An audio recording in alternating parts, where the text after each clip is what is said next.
Deus, pastor. Que Estou bom. muito feliz de estar me recebendo aqui. Já vou começar falando logo, porque eu sou dessas, eu gosto de falar logo tudo. Agradecer pela tua presença. Amém. Eu tenho um carinho especial pelo teu ministério, pela tua família, Glória a porque num dos Deus. períodos mais difíceis da minha vida, que foi no período que eu estava separada, Deus usou muito seus vídeos, suas mensagens através da internet, do Facebook, do YouTube, né? Amém. E eu pude ser ali restaurada, fortalecida, né? Amém. Aguentar até o milagre acontecer, e aconteceu, Glória a Deus. Senhor. Então, eu estou muito feliz de poder te receber aqui hoje, pastor. Amém. A honra é minha, Fernanda. Eu estou feliz de poder participar com você dessa live. Espero que esse bate-papo nosso abençoe muitas pessoas e que seja proveitoso esse tempo. Obrigado pelo convite, viu? Imagina, eu que tenho que agradecer. Bom, tendo dito isso, a questão da quarentena, perguntei isso por quê? Eu já queria entrar na questão do relacionamento por aí, né? Todo mundo em casa, família reunida, e aí já vinha daquele problema antes de Covid, antes de quarentena, antes de tudo, já tinha aquela crise no relacionamento e que começa a se agravar porque tá todo mundo estressado, doido para sair de casa, enfurnado, sem poder ter para onde correr. Uhum. E a realidade do nosso Brasilzão, você sabe que é de muitas vezes ter 7 pessoas dentro de uma casa pequena, 5 pessoas dentro de uma casa pequena, né? E aí eu queria uma ajuda do pastor. O que a gente faz para não enforcar o pescoço do marido assim, ó? Ele tá aqui do meu lado. Deixa eu começar dizendo o que eu tenho dito em algumas lives. Eu acho que é relevante. É o Tiago que está aí? É o Tiago. Manda um abraço para ele. Deus abençoe Tiago. Deus abençoe Gustavo, Ana Beatriz, Antônio. Deus abençoe sua casa. Essa Amém. galera toda aí. Deixa eu lhe dizer. Eu preciso falar sobre isso para chegar onde nós vamos chegar, a questão da família. Nós estamos vivendo uma crise, né? A palavra crise, ela foi retirada da palavra crisol. Crisol com S, crisol. O que é crisol? Crisol era a vasilha que o ourives usava para purificar o ouro. Então ele pegava o crisol, que era uma vasilha, colocava o ouro dentro e punha no fogo com o produto para poder purificar. Da palavra crisol veio a palavra crise. Por quê? O crisol, quando é aquecido, ele purifica o ouro. Ele retira a impureza do ouro. O crisol não trouxe a impureza para o ouro. Não. Ele revelou quem era o ouro de verdade. Então, é para isso que serve uma crise. Para colocar em evidência aquilo que já existe, que está escondido, aquilo que nós carregamos. O mesmo Golias que revelou um exército de medrosos, um rei despreparado e sem unção, o mesmo Golias revelou um menino de 17 anos que diz para ele: vou arrebentar a sua cara e acabar com a sua vida. Então, a crise é uma só. E a crise, o impacto, serve para isso. Jogar para fora o que nós temos de melhor e o que nós temos de pior. É só para isso. Então, não é o Covid que trouxe problema para a família. Não. É isso aí. Ele está revelando o que nós já tínhamos. Tem casal que não sabia que tinha problema de comunicação.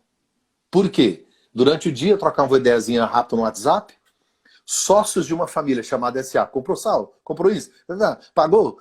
Deu certo, saiu, chegou do carro. E tal. Aí chegava em casa. Tinha aquele tempo rapidinho, à noite assim, que não tinha muito tempo e tal. No outro dia, rua. Filho para lá, um para cá, agendas lotadas. Agora você pega todo mundo e põe dentro. Fechou. E agora? Família é uma união de vários pecadores.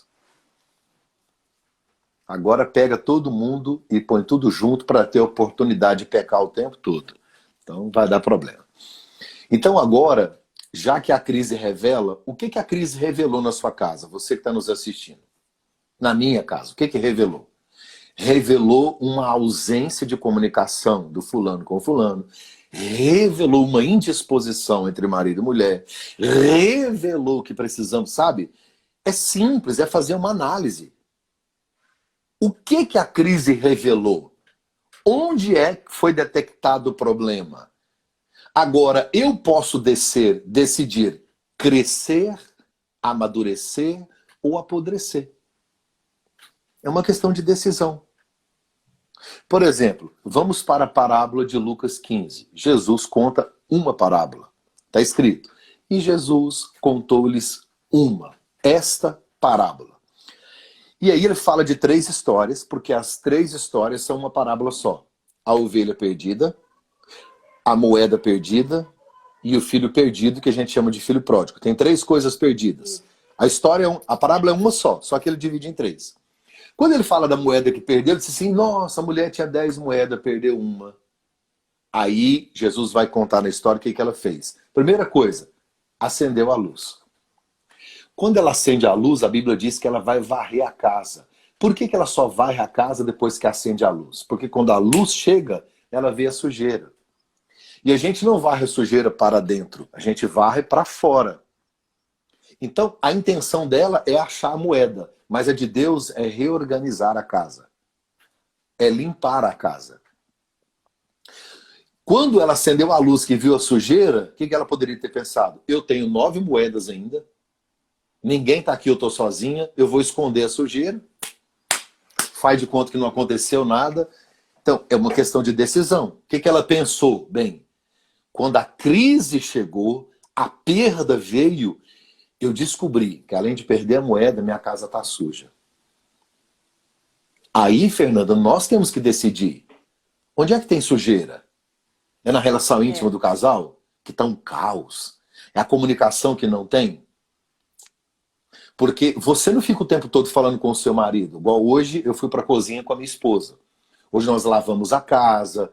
Hoje eu ajudei a lavar a casa, pus os meninos para lavar o carro, lavei lá o fundo da casa, aguei a grama, fui para a cozinha picar a cebola com ela e tal. E o que eu estava notando hoje é que em todo o tempo que eu estava lá ajudando ela na cozinha, nós não trocamos uma palavra.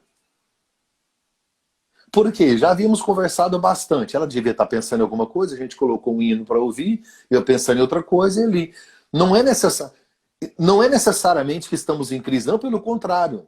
Você tem que entender se esse silêncio é um silêncio da paz. É da paz? Sim, estamos tão bem, está tão gostoso aqui, que a gente se curte de estar perto. Faz uma coisa, faz outra, olha para o outro, passa, dá um cheiro, tá tranquilo. Ou é um silêncio desafiador? Qual foi a sujeira que revelou? Porque na sua casa, na minha, na sua, na nossa, toda casa, de vez em quando, tem que fazer uma faxina. Casamento é assim, criação de filhos é assim. A gente é uma união de vários pecadores. Temos que estar revendo, fazendo faxina e limpando. Então agora na crise, como lidar? Identificar. E resolver. Não é varrer para debaixo do tapete. Exato. Jogar para fora. Esse é o grande desafio, né? Porque tem casal que já estava até ciente de qual era a sujeira que estava ali, mas fugia, né? E aí agora todo mundo confinado dentro de casa não tem para onde correr, ou trata ou morre, né? Ou o casamento acaba, ou o relacionamento com o filho piora, né? E aí o negócio fica estreito. Eu estava hoje orando, né, junto com o marido, e eu estava falando sobre isso com Deus, né? A gente estava falando com Deus sobre isso. A gente estava falando, Senhor, restaura o prazer de estar perto um do outro, né? Restaura a vontade de estar perto um do outro, de só estar perto. Você lembra a época de namoro? Sim. Que a gente estava perto um do outro? Nossa, só de pensar que ia encontrar, coração acelerava, a mão ficava suada. Hoje em dia não tem todo aquele, né? E muitas vezes o casal, ele pensa, o marido está chegando em casa, já começa a ficar apreensivo. Ai, meu Deus, vai ter briga, vai ter confusão, né? Não tem uma paz dentro de casa. E aí, antes, a fuga era ficar fora de casa. E quando chegava dentro de casa, dava um jeito de ficar isolado. Hoje em dia, não. Hoje em dia está todo mundo dentro de casa. Ou trata, ou não dá certo. Não é por aí? Eu acredito que pela soberania de Deus, Deus é soberano, Ele está no controle de todas as coisas. Então, a pandemia para nós foi uma surpresa, para Deus estava na agenda. Então, estava tudo organizado, tudo programado, Ele já sabia. Então, Deus nos tirou, porque nós talvez estávamos vivendo junto, debaixo do mesmo teto, mas éramos invisíveis, né? Então, cada um na sua, cada um na sua rede social, cada um. Então, aí vem um vírus que é invisível e agora nos torna visíveis. Agora a gente tem que se enxergar, a gente tem que se ver. E esse confronto, ele é saudável. Aparentemente, ele gera mais crise, mas não é, ele é saudável. Depende de como nós vamos administrá-lo, né? Quando é que você descobre que tem alguma infecção? Quando você tem febre. Tem muitas pessoas que morreram, não sabiam que estava doente porque o corpo não avisou. O que é febre? É o corpo te avisando que tem alguma coisa doente. Então acredito que no casamento, na família, ferveu o negócio, bora procurar que tem alguma coisa errada. Não é sinal de morte, não, é o corpo te avisando. Bora resolver? Porque ainda dá tempo. Essa crise para mim, Fernanda, a pandemia, é um ato de misericórdia de Deus. Gritando para o ímpio, dá tempo, hein? Jesus está voltando, dá tempo, hein? Sabe? Ainda Revelando dentro de casa e dizendo para as pessoas e as famílias, bora resolver isso. Sabe? Tem muita gente que acha que é só um ato punitivo, é um ato de justiça, é Deus punindo, é Deus quebrando tudo.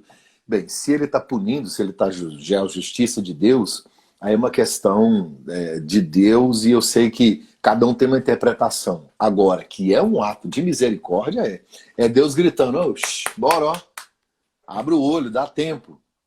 É a febre avisando que tem alguma coisa infeccionada em algum lugar. E nós somos inteligentes. Fernando, você é casado com o Tiago, eu não sei há quanto tempo, mas, por exemplo, quanto mais o tempo 13 passa... anos juntos. Quantos? 13 anos juntos. 13 anos. 13 anos. Então, assim, você sabe que quando vocês não estão se falando, numa troca de olhares, depois de 13 anos, você sabe se o olhar dele foi um olhar de desejo, foi um olhar de recriminação, se foi um olhar de crítica, se foi um olhar de dúvida, não precisa nem falar muito, porque é uma questão de convívio. Então, nós que estamos dentro de casa e vivendo família, quando surge a crise, a gente sabe onde está o problema. Só que ele aquece, ele ferve, ele fica mais evidente. E aí eu decido, ou eu jogo fora, ou eu resolvo. Uma moça me procurou, moça não, uma senhora, casada há 8 anos. Pastor, eu vou terminar. Eu falei, primeiro que casamento não termina, isso não é namoro, é casamento. Né? Você termina namoro. Começou, terminou, tal, tal. Então casamento é aliança. Isso não é uma relação descartável, você tem que repensar isso. Ela disse, porque o amor acabou. Eu falei, ah, tá. Eu disse, eu já tive vários carros e nunca joguei nenhum fora quando a gasolina acaba. Porque o carro é mais importante.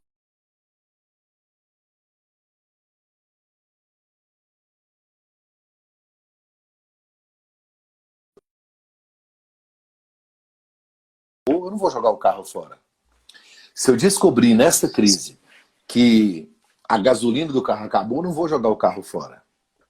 Então agora está na hora de eu reabastecer o meu relacionamento, o meu casamento, a minha família.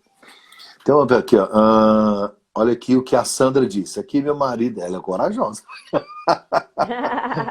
Ela disse aqui, aqui o meu marido só sente falta de sexo. Eu queria ser amada, admirada e não me ver só para o sexo. Essa é uma reclamação de muitas mulheres, né?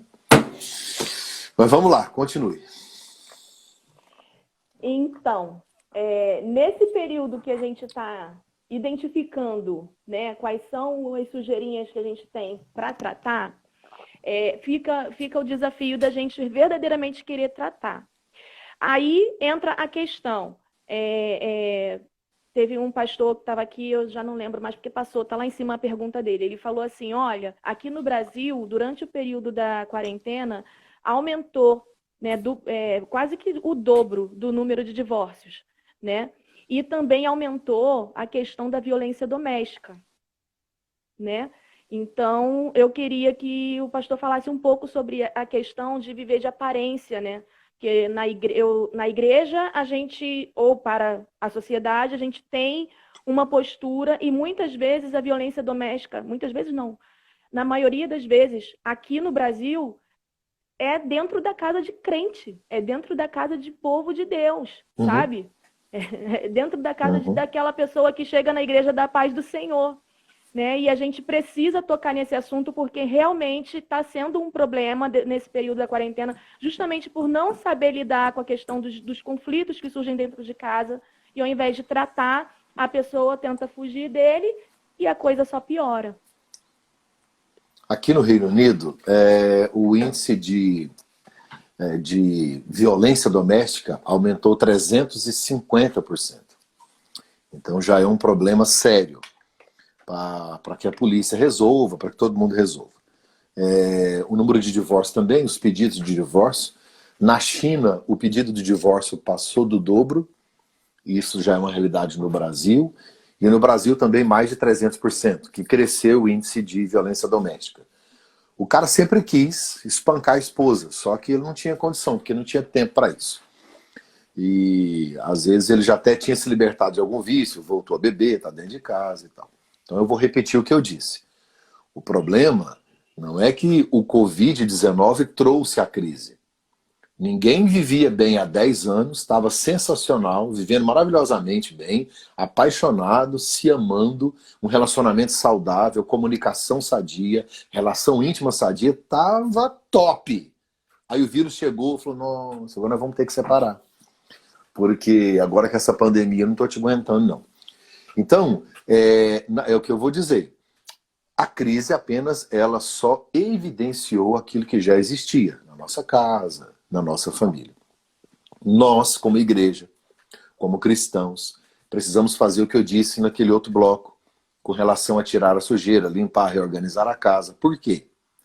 Porque agora, nós que somos sábios, que somos prudentes, que conhecemos o Evangelho, nós precisamos nos preparar, estruturar a nossa família. Por quê? Porque famílias saradas saram famílias. Então as famílias vão sair, algumas ou muitas delas, destruídas, arrebentadas, sangrando. Quem vai ser usado por Deus para curar e para restaurar essas famílias? É verdade. Geralmente Deus te usa na área que Deus vai te usar, geralmente Ele te fere. Por quê? Não é para te matar, para você ter experiência. Então, para você entender o processo. Você disse que passou por um processo doloroso. Então, hoje você está fazendo comigo uma live nesse assunto. Por quê? Você está aqui me pedindo ajuda, que você está quebrada, arrebentada? Não. Porque você é alguém que entendeu na sua pele um processo que é muito difícil, é doloroso, complicadíssimo de ser superado. E aí você vence. Aí você, Fernando, é a mensagem. Você olhar para alguém e falar assim, ô filha, deixa eu lhe dizer uma coisa. Eu passei isso. A pessoa já olha para você com outros olhos. Então nós como igreja, está na hora de nós agora firmarmos os nossos passos em princípios. Quais são os princípios bíblicos? Para um casamento, para a comunicação, para as finanças, acertar as arestas, reorganizar a casa, porque nós vamos precisar estar sarados, curados, preparados. Hoje eu tenho recebido procura de ajuda, assim, o meu direct do Instagram tá complicado de responder todo mundo. Mas é muita gente que já havia uma crise e ela se evidenciou. Pastor, o que eu faço? Pastor, o que eu faço? Pastor, o que eu faço? Bem, então quando a crise surge, ela não vem para matar. A palavra crise, se você tirar o S, fica crie. Uau. Então a crise é um tempo de oportunidade para que novas coisas sejam criadas. Então quando vem uma crise, é Deus nos dando a oportunidade de recomeçar, de reorganizar e de sair melhores. Então, assim, depois de uma crise, geralmente, quando você supera, você sai mais forte, você sai melhor, você sai mais amadurecido para poder resolver os problemas. Por que eu falei que aqui no Reino Unido eles tratam o Covid como o único inimigo deles? Porque na época da peste bubônica, eles sofreram demais. Na época da gripe espanhola, aqui a Europa sofreu demais. A Primeira Guerra Mundial quase destruiu isso aqui tudo. A Segunda Guerra Mundial quase acabou com tudo. Então, o Reino Unido sabe o que é enfrentar uma crise. Eles entenderam que para vencer tem que unir forças. Não adianta brigar entre si. É isso que o Brasil não entendeu ainda. Ainda não conseguiu. E muitos casais e famílias também, sabe? Meu cônjuge não é meu inimigo. Nossa luta não é contra carne e sangue. E aí eu estou lutando contra o inimigo errado. Por isso que a Bíblia diz que Jesus viria, e o Antigo Testamento vai profetizar sobre Jesus, dizendo assim, e ele converterá o coração dos pais aos filhos. Quer dizer que esse é um processo que você não nasce convertido aos seus pais. Você não nasce convertido ao Senhor. Há um DNA de Adão aqui, ó. Paulo disse, o bem que eu quero fazer não faço, e o mal que eu estou lutando para não fazer acabo fazendo. Miserável homem que sou. Então, nossa carne grita por isso. Agora, como cristãos, portadores do manual bíblico, que nos instrui com relação a casamento, a relacionamento, sabe, procurar ajuda, procurar orientação, ouvir coisas boas. Procurar nesse momento, eu tenho falado muito sobre isso, Fernanda, para evitar os desgastes, assuntos que não geram vida, só geram morte. Resgatar coisas do passado, atrito, confronto, sabe? Ao invés de olhar os dois na mesma direção, não. E é impossível você caminhar de mãos dadas em direção contrária. Então, andarão dois juntos se não estiverem de acordo? Então agora é hora de estar em acordo. Procurar viver em paz. Acalmar o coração, aparar as arestas, perceber onde é que estão as sujeiras, onde precisa de uma reforma. Geralmente quando alguém separa, uma menina essa que estava casada há 8 anos, ela disse que ia separar porque o amor acabou. Eu falei, ó, você não joga o carro fora quando a gasolina acaba. Amor não é sentimento, amor é uma decisão. O amor é uma obra de arte que você vai esculpindo com suas decisões diárias. Então é uma questão de decisão. E os dois têm que decidir isso.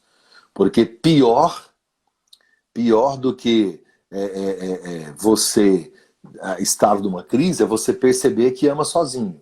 Que o outro não tem nenhum interesse em demonstrar amor ou que não ama. Isso é terrível. Mas essa menina falou para mim assim, pastor, eu arrumei um namorado fora do meu casamento. E eu e ele temos uma química muito forte. Eu falei para ela, filha, qualquer pessoa fora do casamento, se você quiser, e se você tiver um interesse, ou tiver uma atração física, não precisa ser ele. Qualquer pessoa vai te trazer uma química muito forte. Depois de 8 anos de casado, qualquer ser humano vai te dar uma química muito forte.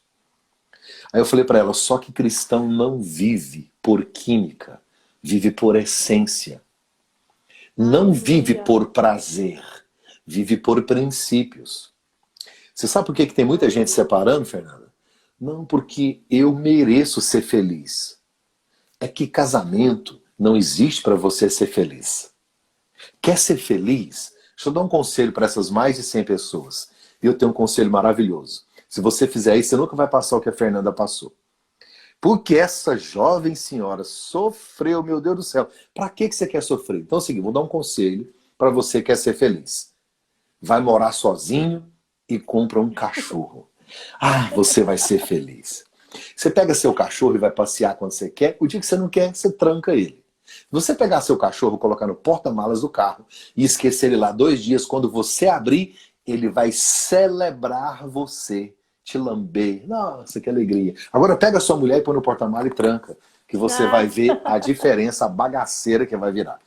Agora, eu morando sozinho com um cachorro, eu serei um eterno adolescente. Um menino. Um moleque. Porque a diferença entre um homem e um menino não é a idade, são as decisões. Uau.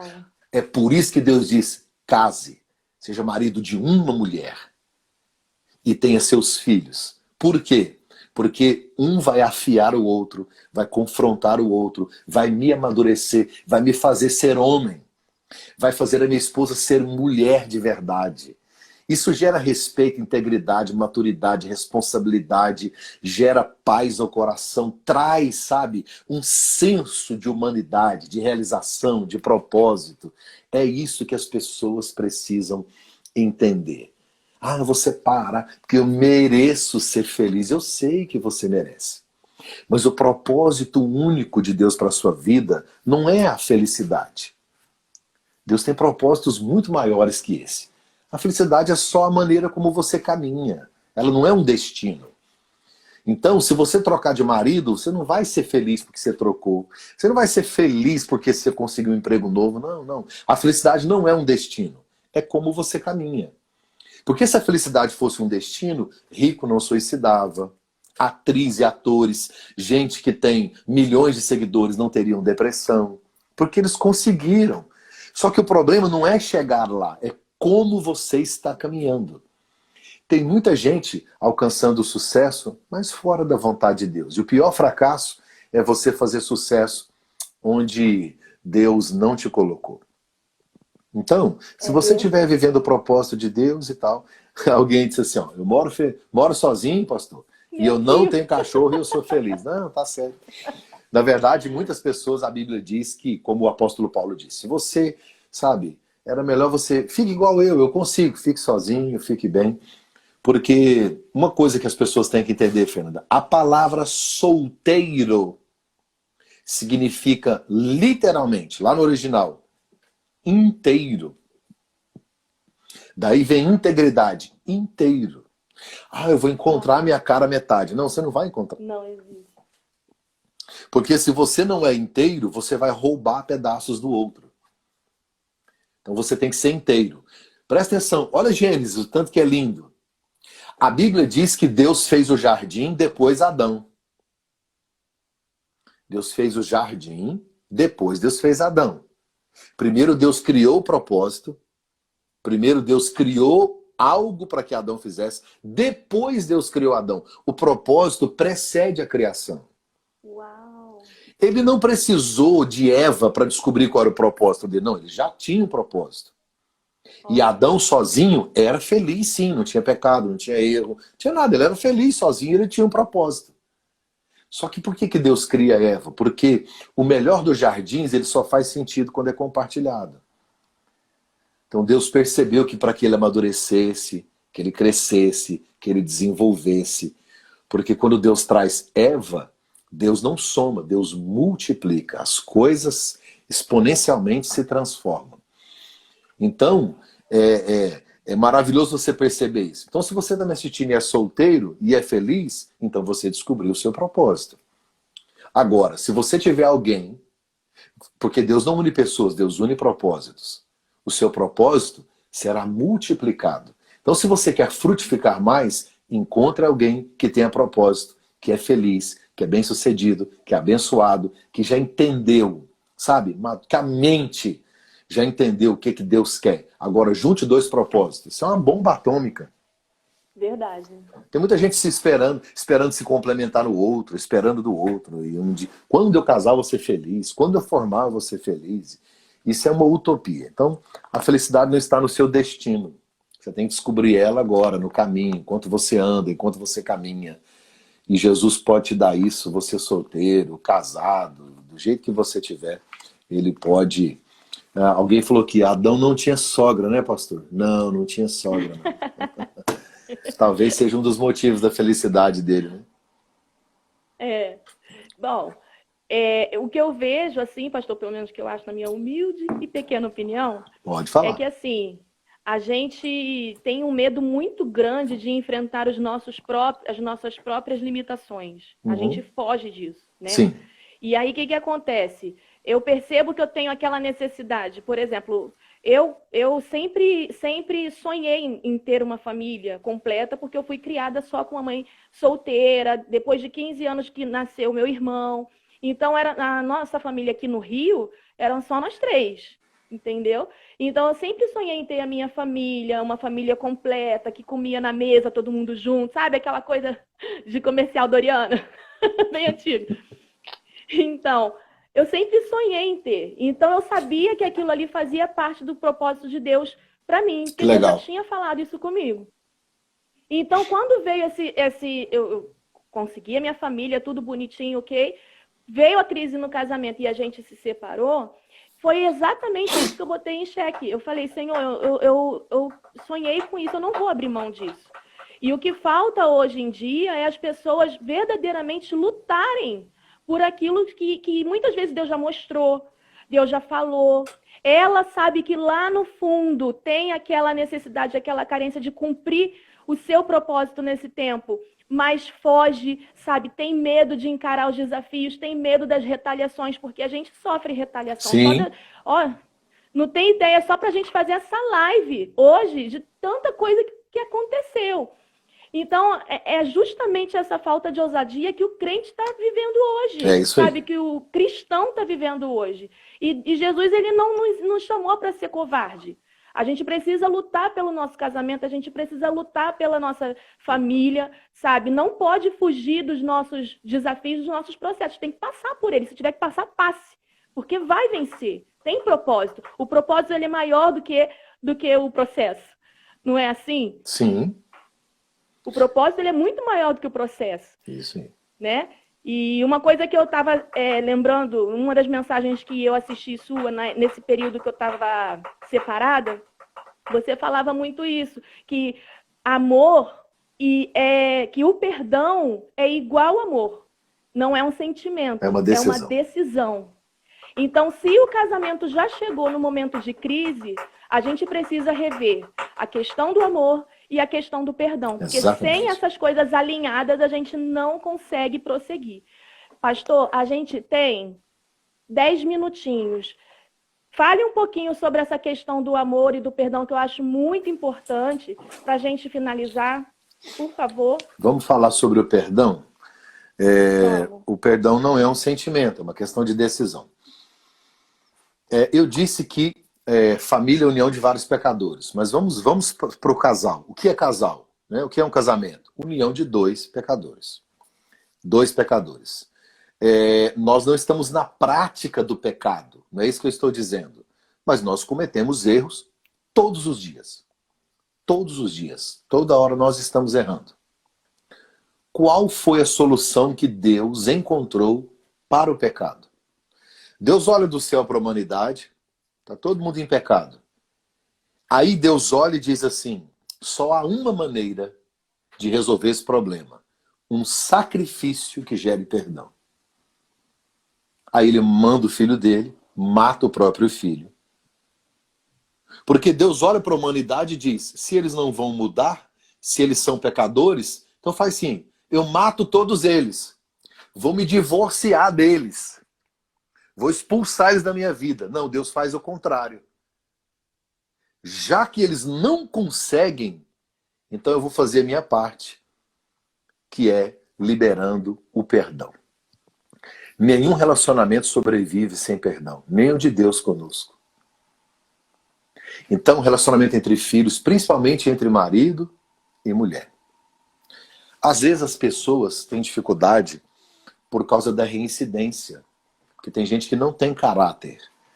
Ele recebe o perdão e ele aproveita-se disso para que possa continuar pecando. E a mesma maneira como Deus apaga pecados e Deus não apaga consequências, assim também é no relacionamento. Se você recebe perdão e não é recíproco, não se tornou uma cicatriz, continua uma ferida aberta, vai acabar. Nenhum ser humano tem essa capacidade que Deus tem, sabe? De perdoar de maneira incondicional. Agora, por um outro lado, se eu não perdoo, eu vou adoecer. Eu estive recentemente aqui na cidade aqui do lado, na cidade de Stratford. Lá morou William Shakespeare. Lá na casa dele está escrito assim, ó. Lá na casa dele está escrito assim, ó. Guardar ressentimento é como beber veneno esperando que o outro morra. Não sei se você já prestou atenção na palavra perdão. Perdão vem de perda. Perda. Quando você pega a palavra perda em português e diminui, fica perdinha. É o diminutivo de perda, é perdinha. E o aumentativo de perda é perdão. Porque perdão é uma perda grande. Só que nós não estamos treinados para perder, a gente só quer ganhar. A gente prefere ter razão do que ser feliz. A gente briga pela nossa razão. A gente não abre mão da razão. A gente quer vencer. Nós consideramos o cônjuge como o nosso oponente. E nós precisamos vencer. Só que eu e minha esposa somos uma só carne. Quando eu derroto ela, quem perdeu? Os dois. É isso aí. Por isso que Jesus disse, ame o seu cônjuge, ame a sua esposa, porque, como a si mesmo. Porque quem é que tem coragem de maltratar a sua própria carne? Quando eu machuco a minha esposa, eu estou ferindo a mim mesmo. Por isso que o relacionamento vai adoecendo. Porque não é só um que adoece. O relacionamento adoece. O casamento adoece. E só tem uma solução. É o perdão. É o perdão. Perdoar. Depois você escreva no papel. Perdoar é perder no ar. Uau. É deixar voar. Só que você percebe que quando você deixa voar, é você que estava preso. É uma libertação. Não é esquecer. Não é esquecer. Isso aí todo mundo já sabe. Você continua lembrando. Mas não sente mais dor. Não há retaliação. Perdoar é fazer isso aqui, ó. A pessoa tem uma dívida com você.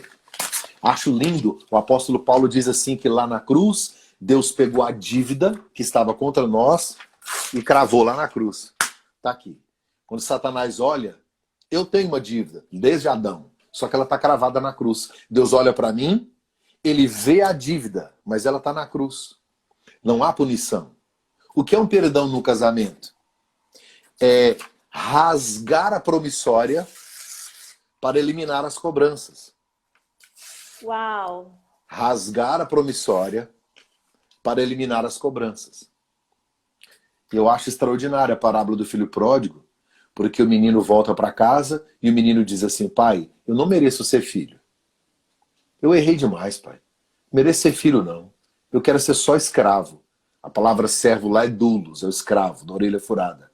O pai e o escravo trabalhava descalço. E o pai disse assim, traz uma sandália e põe nele. Tipo assim, você quer ser escravo, mas eu quero que você seja livre. Tem muita gente que faz igual o pai do filho pródigo. Faz uma festa, perdoa, celebra, põe em casa, mas não calça sandália. O outro está em casa, mas não tem sandálias. Ele é escravo do que fez, escravo do passado, escravo das memórias. Você vive cobrando o outro, falando, repetindo a mesma coisa, sabe? Perdoar é rasgar a promissória para eliminar as cobranças. Isso é perdão. E agora, amor tem a ver também o mesmo sentido do perdão. Perdão não é um sentimento. Já pensou se alguém acorda assim, gente, que vontade de perdoar todo mundo? Olha, mas eu estou na vontade de perdoar. Não, você não vai ter isso nunca na sua vida. E o amor é uma decisão. Mas com relação ao amor, só para a gente terminar, Fernando, eu acho que os casais precisavam ler aquele livro As 5 Linguagens do Amor. Porque é extraordinário. Por quê? A linguagem de amor da minha esposa é o serviço. Existem 5 linguagens. O serviço, presentes, tempo de qualidade, palavras e o outro que eu esqueci. Agora eu lembro. O dela é serviço. Ela se sente amada quando eu realizo algo para ela. Uma massagem, uma ajuda na cozinha, sabe? Quando eu dou uma ordem para as crianças, quando eu lavo o carro, quando eu levo uma água para ela. Ela também gosta de presentes, de palavra, ela gosta de toque, ela gosta de tempo de qualidade. Mas para mim não é o serviço. Para mim é o toque. Eu gosto de abraço, eu gosto de cheiro. Então, eu só me sinto amado quando esta linguagem, ela vem até a mim. E muitas pessoas não conseguem enxergar isso. Igual a irmã que estava reclamando, que o marido só pensa em sexo. Talvez ele esteja dizendo para ela que ama de outro jeito. Ela está esperando um toque, uma palavra. E ele está enchendo ela de presentes. E ele está prestando serviço. Porque essa é a linguagem de amor dele. E ele está correndo, ele está trabalhando, ele arruma a casa, não deixa nada, sabe? Na cabeça dele, porque para ele o amor é assim, ele está amando. Só que nós não conseguimos. É tão simples isso de resolver. Descobrir qual é a linguagem de amor do outro. Para que você alimente o outro naquilo que ele é alimentado. Tudo que não é alimentado, morre. Então nós precisamos alimentar o outro de acordo com o que o outro se sente alimentado. Minha esposa gosta de palavras. Toda mulher gosta. Mas ela se sente amada quando eu presto algum serviço. Então se eu não fizer nada e ficar falando. E presentes, que é uma linguagem de amor, não é presentão caro, não. Você vai no supermercado, um bombom. Você leva e fala assim, amor, eu lembrei de você. Para ela é mais importante do que você falar, de repente, do que você tocar. Então, assim, cada pessoa, de acordo com o seu temperamento, com a sua criação, com as suas necessidades, sabe, isso é tão bonito, entender a linguagem do outro, assimilar as diferenças nossas da comunicação. Eu tenho uma palestra que eu falo que somos diferentes do tato, olfato, audição, visão, paladar. Somos, sabe, nossas diferenças não nos tornam inimigos, elas só nos completam. Deus é lindo, Deus é maravilhoso, é criativo. Por que Deus fez nós amarmos diferente, pensarmos diferente, vermos... Porque Deus não é chato. Deus é um Deus criativo. Deus não é um Deus de monotonia. É pra gente se descobrir. É pra gente se conhecer. E a gente ficar 10 anos, 15 anos, 20 anos sem se descobrir por completo. Porque casamento é uma escola onde você se matricula e nunca pega diploma. É verdade. Pastor, muito, muito, muito obrigada. Eu não Eu que tenho agradeço. palavras para agradecer.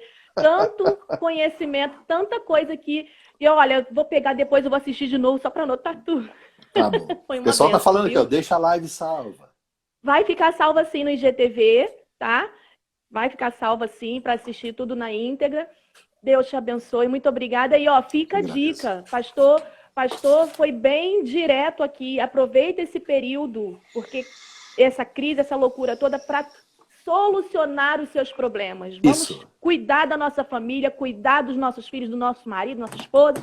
E vamos para frente, porque quando essa quarentena acabar, tem ainda obra de Deus para fazer. Vamos que vamos. Obrigada, viu, pastor? Eu tenho outra live agora, em 5 minutos, com a igreja Lagoinha da Barra, no Rio. Uau, vou assistir. Eu não saio do Rio de Janeiro. Mas vem pra cá quando acabar a quarentena. Deus abençoe, pastor. Fica na paz, viu? Deus abençoe, Fernando. Obrigado. Um abraço. A paz.